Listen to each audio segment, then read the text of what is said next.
بسم اللہ الرحمن الرحیم۔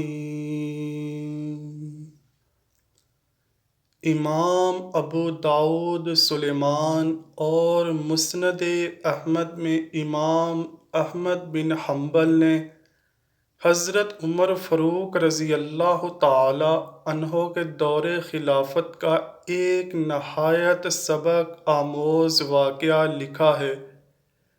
ایک دفعہ داماد مصطفیٰ صلی اللہ علیہ وآلہ وسلم حضرت علی شیر خدا رضی اللہ تعالیٰ عنہ مسجد نبوی کے قریب سے گزر رہے تھے۔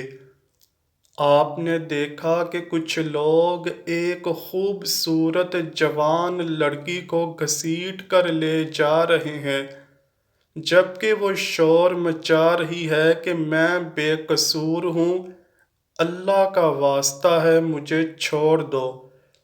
حضرت علی شیر خدا رضی اللہ تعالیٰ عنہ نے ان لڑکوں کو روکا جو کہ اس لڑکی کو گھسیٹتے ہوئے لے جا رہے تھے، اور پوچھا اس لڑکی کو ایسے کیوں لے کر جا رہے ہو؟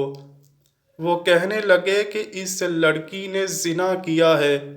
حضرت عمر فاروق رضی اللہ تعالیٰ عنہ نے عدالت لگا کر اس لڑکی کو سنگسار کرنے کا حکم صادر کیا، تو ہم لوگ اسے رجم کرنے کے لیے لے جا رہے ہیں۔ حضرت علی رضی اللہ تعالیٰ عنہ نے پوچھا کہ اس مرد کا کیا بنا جس نے اس لڑکی سے زنا کیا ہے؟ وہ لڑکے عرض کرنے لگے وہ ابھی قید میں ہے، اس کو اس لڑکی کے بعد سنگسار کیا جائے گا۔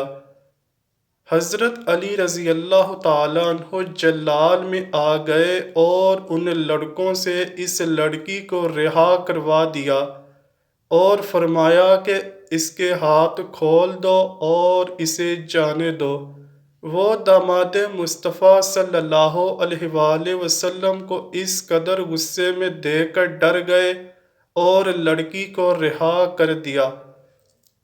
چنانچہ وہ لوگ حضرت عمر فاروق رضی اللہ تعالیٰ عنہ کے پاس گئے اور کہا کہ حضرت علی رضی اللہ تعالیٰ عنہ نے اس عورت کو جس کو سنگسار کرنے کا آپ نے حکم دیا تھا اسے چھڑوا لیا ہے اور ہمیں ڈانٹا بھی اور بھگا بھی دیا ہے۔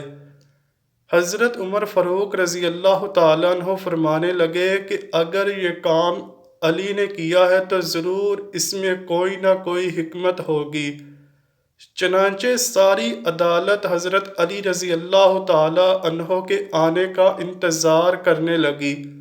کچھ لوگ تو خوش تھے کہ آج تو عمر بن خطاب اور علی بن ابی طالب کی ضرور تلق کلامی ہوگی، کیوں نہ حضرت علی رضی اللہ تعالیٰ عنہ نے اس زانی لڑکی کو چھڑوا دیا تھا جسے خلیفہ وقت حضرت عمر رضی اللہ تعالیٰ عنہ نے سنگسار کرنے کی سزا سنائی تھی۔ خیر جب حضرت علی رضی اللہ تعالیٰ عنہ کو بلایا گیا تو حضرت علی رضی اللہ تعالیٰ عنہ حالت جلال میں تھے۔ حضرت عمر فاروق رضی اللہ تعالیٰ عنہ نے پوچھا علی کیا بات ہے تم نے ان لوگوں کو واپس بھیج دیا اور ان کو اس بدکار عورت پر حد قائم کرنے سے منع کر دیا؟ حضرت علی شیر خدا رضی اللہ تعالیٰ عنہ نے فرمایا کیا آپ نے رسول اللہ صلی اللہ علیہ وآلہ وسلم کا یہ ارشاد پاک نہیں سنا؟ آپ صلی اللہ علیہ وآلہ وسلم نے فرمایا تھا کہ 3 لوگوں کے اوپر سے قلم اٹھا لیا جاتا ہے، یعنی ان کے اعمال لکھے نہیں جاتے، یعنی وہ بے قصور ہوتے ہیں اور ان کے گناہ لکھے نہیں جاتے۔ ایک وہ آدمی جو سو رہا ہو یہاں تک کہ وہ بیدار ہو جائے، دوسرا وہ جو ابھی تک نابالغ ہو یہاں تک کہ بالغ ہو جائے، اور تیسرا وہ شخص جو ہوش میں نہ ہو یعنی کہ دیوانہ ہو یا پاگل ہو۔ حضرت عمر فاروق رضی اللہ تعالیٰ عنہ نے فرمایا کہ ہاں میں نے یہ ارشاد سنا ہے۔ تو حضرت علی رضی اللہ تعالیٰ عنہ نے مسکراتے ہوئے کہا کہ اس عورت کو کبھی بھی دیوانے پن کے دورے پڑتے ہیں اور یہ اپنا ہوش کھو بیٹھتی ہے۔ مجھے یقین ہے کہ وہ آدمی جس نے اس کے ساتھ زنا کیا ہے اس نے اس لڑکی کے دیوانے پن سے فائدہ اٹھایا ہوگا۔ یہ سنتے ہی حضرت عمر فاروق رضی اللہ تعالیٰ عنہ نے اس لڑکے کو جو ابھی قید خانے میں قید تھا، جسے لڑکی کو سنسار کرنے کے بعد سنسار کیا جانا تھا، فوراً طلب کیا اور سختی سے اس سے پوچھا گیا تو وہ لڑکا کہنے لگا، ہاں یہ لڑکی اس وقت دورے کی حالت میں تھی جب میں نے اس کے ساتھ زنا کیا، اور میں یہ بات اچھی طرح جانتا تھا کہ اس لڑکی کو پاگل پن کے دورے پڑتے ہیں۔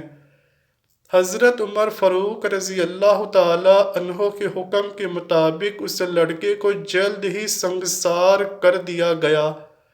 دعا ہے اللہ پاک ہم سب کو زنا جیسے کبیرہ گناہ سے محفوظ رکھے، آمین یا رب العالمین۔ امید کرتا ہوں کہ آپ کو ویڈیو ضرور پسند آئی ہوگی۔ اگر ویڈیو پسند آئی ہے تو ویڈیو کو لائک کیجئے، شیئر کیجئے اور چینل کو لازمی سبسکرائب کیجئے۔ کمنٹ سیکشن میں اپنی رائے کا اظہار بھی ضرور کیجئے گا۔ ملتے ہیں اگلی ویڈیو میں، تب تک کے لیے اللہ حافظ۔